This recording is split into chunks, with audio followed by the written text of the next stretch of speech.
Greetings and welcome to the Illumination talk on, this time, the Huqoq Mosaic, which is a wonderful mosaic, was discovered in an ancient synagogue just to the north of Tiberias by Professor Jody Magnus and her team.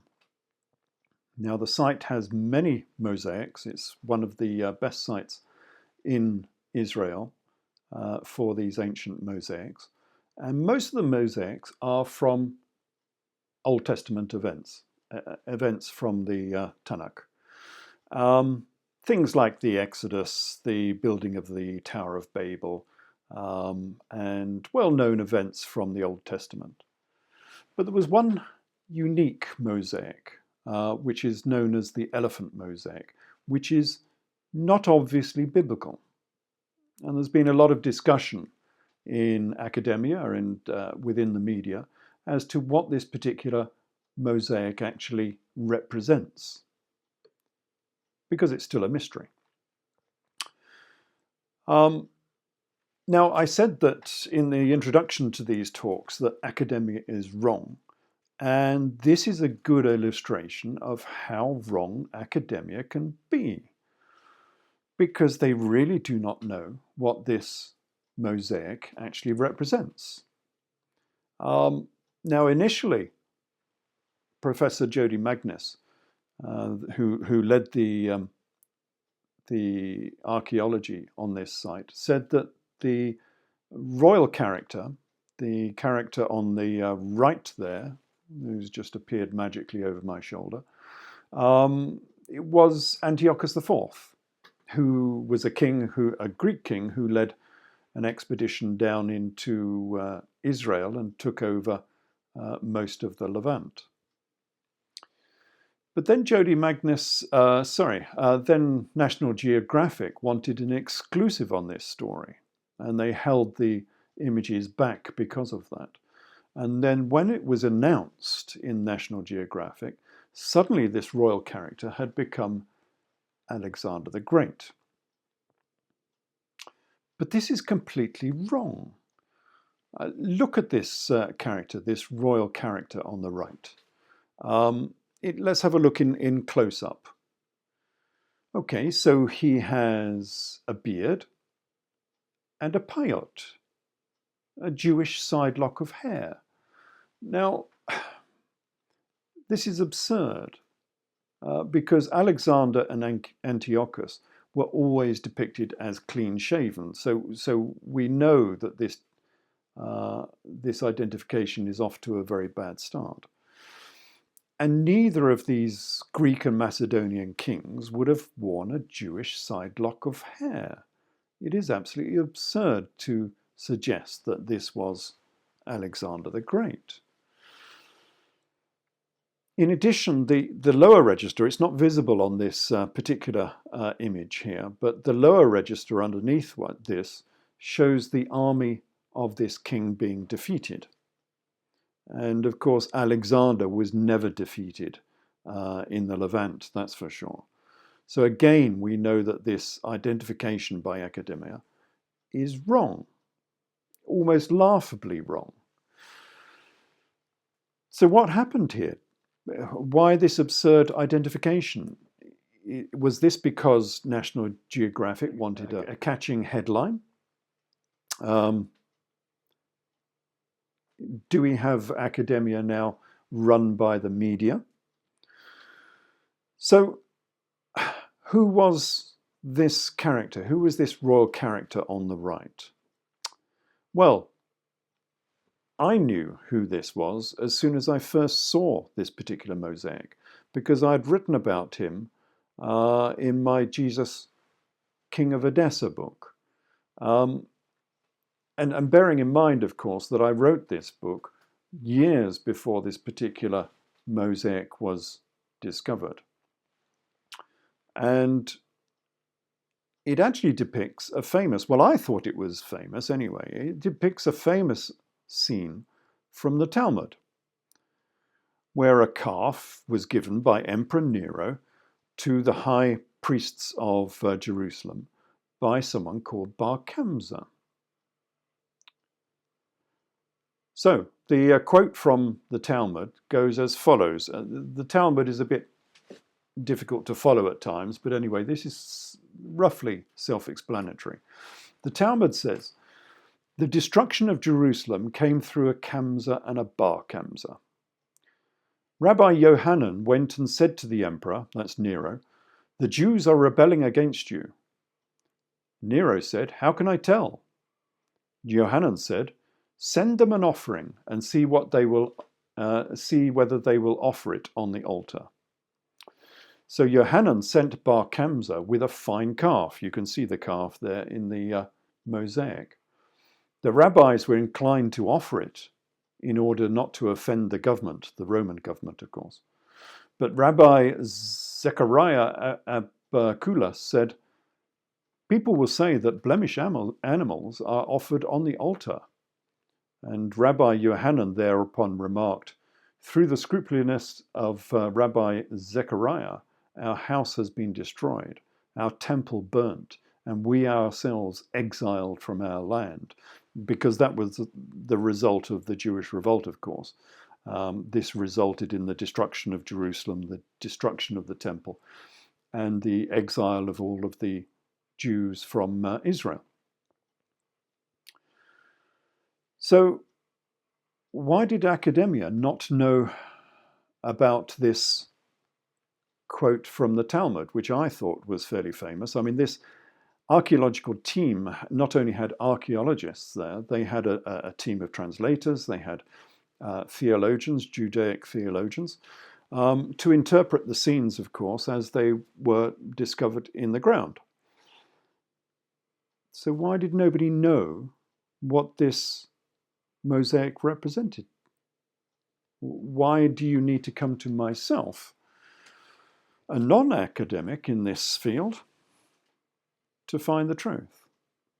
This is what I was saying earlier on about you cannot trust academia, you cannot trust theologians, because what they are telling you is not the full truth, certainly, and quite often nothing like the truth. They are saying that this was a battle with Antiochus IV, or perhaps Alexander the Great, and totally missing out the fact that this was a momentous event in Judaic history, the very start of the Jewish Revolt, where an offering was made by a Roman emperor via Bar Kamza to the Jerusalem priesthood, hoping that they would reject it in order to start a dispute with Rome. And therefore, well, we'll come on to this into a minute, there was a design behind the Jewish revolt. So, we know this was not Antiochus, we know this was not Alexander. So who is the character on the right, the royal character, Bar Kamza, who is obviously a king because he wears a diadema headband, which is a sign of royalty within the Greek world and also the Parthian or Persian world. So who is Bar Kamza? Well, according to that quote that I've just given you from the Talmud, which, if you're interested, comes from Gittin 55 to 57, according to that quote, this character started the Jewish revolt. So we immediately know exactly when this occurred and roughly who this person was. This was the guy who started the Jewish revolt. And this event has to be AD 66, when Nero was still alive and before the Jewish revolt had started. So we're looking for a character in AD 66 who started the Jewish revolt. And if we turn to the manuscripts written by Josephus Flavius, who is probably Judaism's greatest historian, he's a first-century historian who lived at this time, so this is a first-hand account of what happened. But Josephus Flavius says that the person who started the Jewish revolt at this time was King Jesus Monobazus of Adiabene. who's a fictitious king because we know he doesn't exist. There is no evidence for this place called Adiabeni. There is no archaeological evidence for this king called Monobazus. And we'll go through this when we look at the lectures on my books. So, who was Monobazus? Well, the Syriacs come to our rescue because they say that the mother of this Isis Monobazus married King Akbarus V of Edessa. Again, you might not have heard of this king because, well, as we will go through this later, he has been deleted from history somewhat. But anyway, he is an actual king. He is a historical king of Edessa, which is in northern Syria, basically. It's now in Turkey, but let's say northern Syria. So from this line of reasoning, we now know that Bar Kamza must be the son of King Akbarus, who started the Jewish Revolt, who was called Isis Manu VI of Edessa. So now we know who this person is. He was a real king. He was a king of Edessa in northern Syria. So let's see if this mosaic actually agrees with my interpretation. And remember, I made this interpretation before this mosaic was even discovered. So it was rather pleasing to see it actually in the flesh because it confirmed everything I'd already written in my book, Jesus, King of Edessa. So let's look at this character in more detail then, from top to bottom. Okay, he wears a diadema headband, as did the kings of Edessa and the Greek kings, of course. He has long ginger hair and a beard, and long hair and beards were a sign of the Edessan kings. And incidentally, all through my books, I said that this royal family must have been ginger. And lo and behold, here is this mosaic, which was discovered after I'd written my book, and he has ginger hair. It's a great confirmation that what I wrote in my books was actually correct. Okay, he has the payot, the Jewish side lock of hair, as we've mentioned before. And yes, of course, the Edessan kings would have had a Jewish side lock of hair because they became Nazarene Jews back in probably the AD 50s. And we know this from the Talmud. The Talmud says that Queen Helena, the mother of this particular king, became a Nazarene Jew and was initiated into the Nazarene sect. It took 7 years of initiation. Okay, on this mosaic, going down a bit further, he wears a purple cloak fastened at the top there with a fibula, which is important. We'll come back to the purple cloak. But the Edessans, again, did wear cloaks all the time. He wears Roman armor, you can see, and again, the Edessans wore that as well. And he wears the Roman kilt, the petrugs, which again, the Edessans wore. And he is apparently wearing stockings, because you can see his legs are slightly a different color to the legs of the Jerusalem priesthood. And again, the Edessans would have worn stockings because this was an Eastern custom. The only people who wore stockings were the Parthians, the Persians, and the Edessans, while the Greeks and the Romans were generally bare-legged. So again, we can see this is an Eastern king, and he conforms exactly to the standard of dress worn by the Edessan monarchs. So, now we know why this mosaic is in this synagogue, the synagogue at Huqoq, because all of the other mosaics in this synagogue were, you might say, historical and educational. They were probably instructional for the congregation. They would come into the synagogue, and like the congregations in a Christian church that have all of these symbols and events from the New Testament, you will have, the stations of the cross around the church so you can see what happened to Jesus on his final days. Well, I imagine this Jewish synagogue had the same thing, a series of mosaics that showed you what happened within the Tanakh. All the momentous events from Judaic history, the Exodus, the building of the Tower of Babel, and various other scenes. And now we know why this mosaic was there as well, because this is a momentous event from Judaic history, if the academics actually knew it.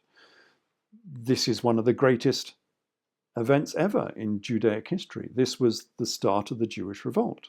This event actually it represents the start of the Jewish Revolt, which resulted in the destruction of Jerusalem, the destruction of the Temple of Jerusalem, and the exile of the Jews from Judea. So this is most definitely a momentous event in Judaic history, and it's no wonder it was created and presented in this ancient synagogue. But we can go a lot further than that now, because we know a lot more about what this mosaic represents. More than academia, that's for sure, because I can take this several steps further than academia would ever dare take this particular mosaic. And the clue to this is the purple mosaic. The purple cloak on the mosaic. And I'd written about this again in my books long before this mosaic was discovered. But the purple cloak is a symbol of the Emperor of Rome. And this gives us a clue as to what this Jewish revolt was all about, because within Judaic history, the reason for the Jewish revolt is rather nebulous. It's supposed to be about taxation, about the Romans governing Judea. But there was a more specific reason that was linked to the kings of Edessa. And that is that this mosaic represents AD 66, Nero's last years, before the Jewish revolt actually happened. And everyone knew that Nero was on his last legs. Just 3 years later, we come to the year of 4 emperors. Nero had died, and 4 potential emperors made a bid for the throne of Rome. The throne of Rome was empty for whoever could take it. And what I said in my books is that the Edessan kings, i.e. Bar Kamza, the guy in this mosaic, started the Jewish revolt as a stepping stone in order to gain the throne of Rome, to become the next emperor. And that is why he is depicted here wearing a purple cloak, the cloak of the Emperor of Rome. And as the Jewish revolt continued and expanded, it became a two-way battle with this king, the king of Edessa, and Vespasian. So we had this battle in Judea between these 2 rival claimants, I say, for the throne of Rome. So whoever won this battle in the Jewish revolt was a potential claimant to the throne of Rome. And as it happens, this king in the mosaic lost that particular war. And Vespasian won that war. He defeated this king and destroyed Jerusalem. And then he sailed back to Rome to become the next emperor of Rome. So this was not only a momentous event in Judaic history, this was also a momentous event in Roman history, real history. This was the event that decided the next emperor of Rome in AD 70.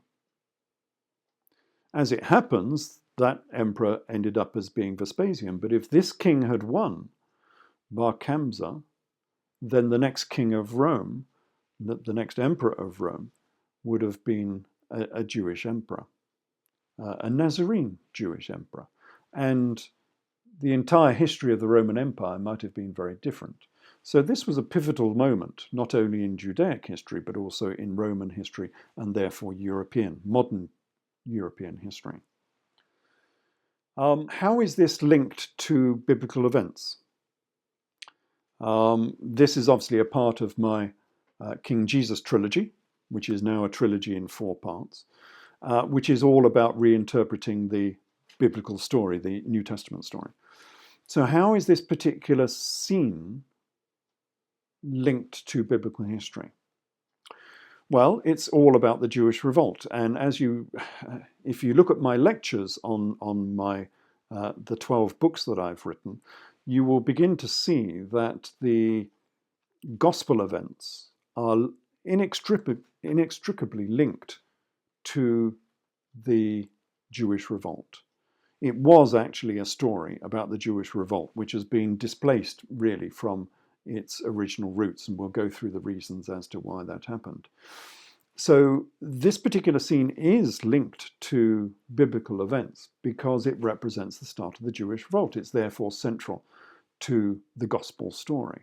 And that's why I wrote about this particular mosaic in my Jesus, King of Edessa book, even before the mosaic was actually discovered. And it's nice when a theory then starts to explain things in future events, because here we have a theory which is only a theory based obviously on the historical record. But it becomes predictive. And when a theory becomes predictive, then we can begin to trust what it's actually saying. And in this case, the theory predicted that this mosaic would eventually be discovered. And it was. And this mosaic confirms everything that was in the book, Jesus, King of Edessa. And this explanation may also explain one of the other mosaics in the Huqoq synagogue. And that other one is the Tower of Babel mosaic, which is a wonderful mosaic. It's a very animated mosaic of the building of the Tower of Babel. And just looking at the scene, I mean, it's covered in little events all over the place. We've got people on the top left there climbing down ropes. We have people cutting things with bandsaws there. We have a couple of people having a fight. There's a guy with a hammer and a guy with a bandsaw that are having a fight. Not sure why that's there, but there we go. We have people lifting stones using a capstone. They're turning this capstone at the bottom to raise the stone up so that they can finish off the top of this tower. And there are people on the top of the tower, obviously putting the stones in place. And interesting, actually, we have a few black characters here, because that's interesting, because we have all these people nowadays saying, oh, the Israelites have to be black people. Part of the politically correct brigade. But clearly from this mosaic, that's completely wrong, because the vast majority of these people here are sort of fair-skinned people, as most Jews are, of course, if you look at Jews today. But there are 3 very definitely black characters who are helping. There's one in the bottom right, there's the one having the fight in the middle, and there's one in the top right, who are clearly of a different race to all of the other people. And the Egyptians will do this as well. They will clearly depict sub-Saharan Africans as being very different to the Egyptians. And here we see the same differentiation between the Israelites and the black sub-Saharan Africans. So that's interesting. But what are they all doing? Okay, this has been interpreted, and this again comes from academia, and this is why we have to doubt sometimes what academia is actually telling us. This is supposed to represent the building of the Tower of Babel, because that is a famous event from the Old Testament. But is that really what it is showing us? Because within my books, I say that the Edessan monarchy also ruled Palmyra. Palmyra is that famous city in the east of Syria that was destroyed recently by ISIS. Palmyra grew from nothing in the 1st century to become one of the richest cities in the Roman Empire. Certainly the temple was one of the richest temples in the Roman Empire. So this city sprang from nothing into being a key player in Roman events. And we'll go through some of those events later in my lectures on my books. But the strange thing is that the Palmyrans built towers very, very, very similar to this one. And here we see one of those towers here from Palmyra. Is this not what the mosaic is representing? Rather than being the Tower of Babel, perhaps it represents the building of one of these towers in Palmyra. And these towers were funerary towers. I mean, they're just huge cemeteries. So within these towers, there is a spiral staircase and niche after niche in the walls for taking the mummies of the recently deceased.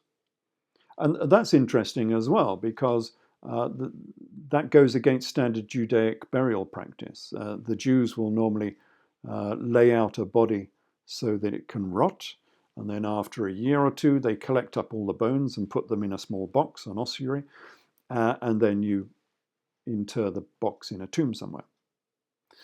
Now the Palmyrans did something different. They were using Egyptian mummification and mummifying the bodies and then putting them into niches in these funerary towers.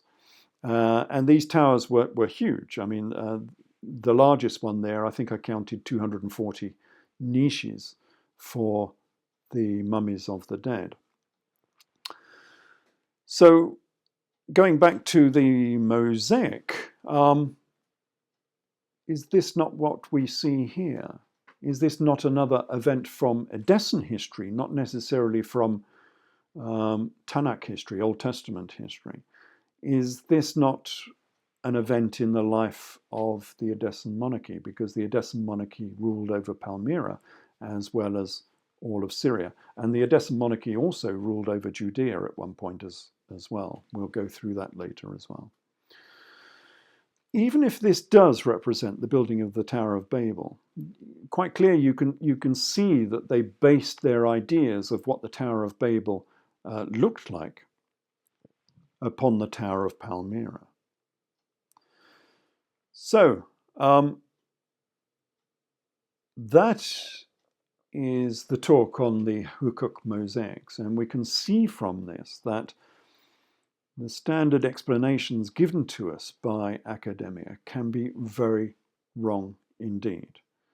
The Elephant Mosaic, the Calf Mosaic from Huqoq, is nothing to do with Alexander the Great. Alexander the Great was not Alexander the Great Jew. So we cannot necessarily believe academia when they try to tell us what the biblical events are about. And we'll see this time and time again in my books as we go through the lectures, the formal lectures based upon my books, that the vast majority of events within the Old Testament and the New Testament have all been translated incorrectly. All of these characters can be found in the historical record if we know what the story is trying to tell us, what it's actually talking about. And as we go through all of these talks and all of these lectures, you'll see this time and time again, where my retranslations of these texts make an awful lot more sense than the traditional explanations. And here we see that quite clearly. This is a mosaic about Bar Kamza, who gave a calf offering to the Jerusalem priesthood. And that Bar Kamza, if we go through the full translation available in my books, was actually the leader of the Jewish Revolt. He was the king of Edessa. And these will become important players in this saga, key players within the New Testament story. So I hope you'll join us in that New Testament story in the lecture series on my books. So that is the end of this talk, and I hope you've enjoyed this journey towards illumination. Thank you.